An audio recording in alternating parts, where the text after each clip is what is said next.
की सौगंध, पाकिस्तान का अंत, पाकिस्तान का समय पूरा, 75 साल बहुत जी लिया। शहबाज मुनीर का सरेंडर, पाकिस्तान का गेम ओवर, बहुत हुआ पाखंड, अब पाक को मृत्यु दंड। ऑपरेशन सिंदूर से पाकिस्तान का जर्रा जर्रा थर्रा रहा है। हर वक्त पाकिस्तान खौफ में है। वजह है प्रधानमंत्री नरेंद्र मोदी की आतंकिस्तान को खत्म करने की चेतावनी। प्रधानमंत्री मोदी ने सख्त लहजे में पाकिस्तान को समझा दिया कि जब तक आतंकिस्तान का अंत होगा नहीं, तब तक ऑपरेशन सिंदूर जारी रहेगा। 22 तारीख के हमले के जवाब में हमने 22 मिनट में आतंकियों के 9 सबसे बड़े ठिकाने तबाह कर दिए और देश के दुश्मनों ने भी देख लिया कि जब सिंदूर बारूद बन जाता है तो नतीजा क्या होता है।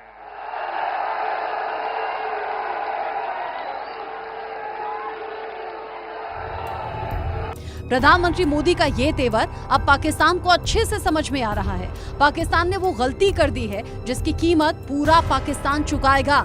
दुनिया भर में रोने वाला पाकिस्तान, दुनिया भर के सामने प्रोपेगेंडा फैलाने वाला पाकिस्तान उस दहलीज पर खड़ा है जहां से पाकिस्तान का वजूद खत्म होने की कगार पर है।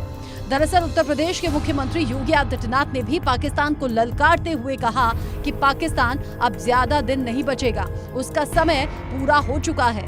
पाकिस्तान को जितना जीना था वो जी चुका है, जिसका मतलब है पाकिस्तान की उम्र खत्म हो चुकी है। आतंकवाद में विश्वास के साथ कहता हूं, ये पाकिस्तान को ही ले डूबेगा एक दिन। अब ज्यादा दिन नहीं रहे पाकिस्तान के पास।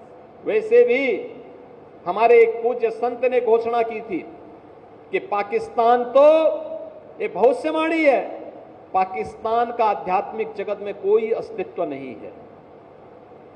और याद रखना, जिसका अपना वास्तविक अस्तित्व न हो तो वह कृत्रिम होता है, और कृत्रिम कोई भी चीज होगी उसकी एक निश्चित लाइफ होगी, उससे ज्यादा नहीं।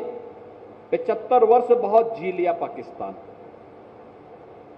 अब उसका समय आ गया है। वो अपने ही कृत्यों से अब अपनी सजा पा रहा है।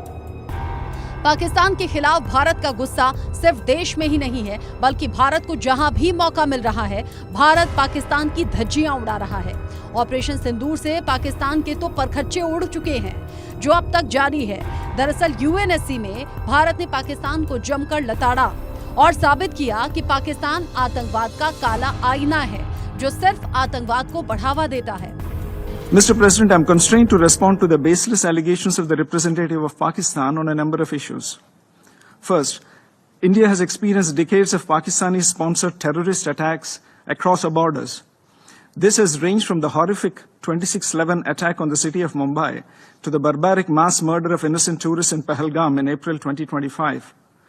The victims of Pakistani terrorism have been predominantly civilians, since its objective has been to attack our prosperity, our progress and our morale. For such a nation to even participate in a discussion on protection of civilians is an affront to the international community.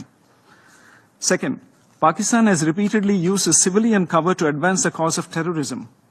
We just recently saw senior government, police and military officials pay respects at the funeral of noted terrorists targeted by Operation Sindoor. A nation that makes no distinction between terrorists and civilians has no credentials to speak about protecting civilians.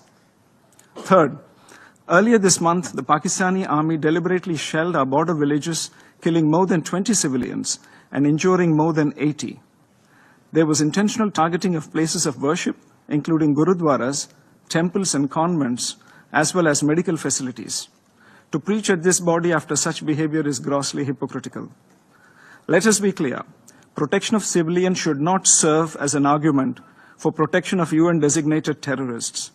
The international community must come together on zero tolerance for terrorism and calling out those who sponsor and defend it. जहां एक तरफ UNSC में भारत ने पाकिस्तान के धागे खोल कर रख दिए, तो वहीं दूसरी तरफ जर्मनी में विदेश मंत्री डॉक्टर एस जयशंकर ने पाकिस्तान को आतंक का आका बताया। साथ ही दुनिया को साफ कर दिया कि आतंक को लेकर भारत की जीरो टॉलरेंस की नीति जारी रहेगी और जो बार बार परमाणु बम की गीदड़ भभकी दी जाती है उससे भारत को कोई फर्क नहीं पड़ता। India has zero tolerance for terrorism. India will never give in to nuclear blackmail. And India will deal with Pakistan purely bilaterally. There should be no confusion in any quarter in that regard.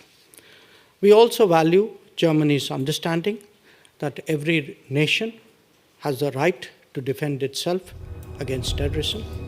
Pakistan को भारत न सिर्फ पाकिस्तान में ही मार रहा है बल्कि दुनिया भर में भी उसकी औकात दिखा रहा है। पाकिस्तान का हर पाखंड भारत खंड खंड कर रहा है और जो उसने महापाप किया है उसकी सजा मृत्युदंड है। Bureau report, India news.